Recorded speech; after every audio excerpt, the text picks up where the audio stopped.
How to upload photos and videos to Padlet. Hi everyone, this is Max. I hope you are doing great, so let's start without wasting time. First of all, open up Padlet.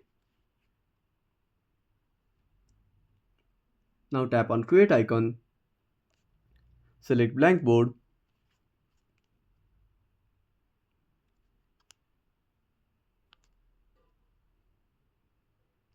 Now tap on done. Now tap on the plus icon. Now at the bottom left corner, you will see a gallery icon. Tap on it. Now select your photo or video.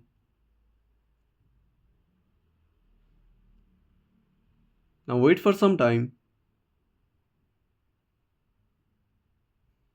You can also upload videos.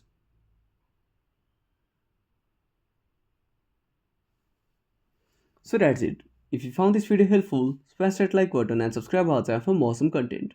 Have a burning question about such a topic? Drop down a comment below. This is Max signing off until next time.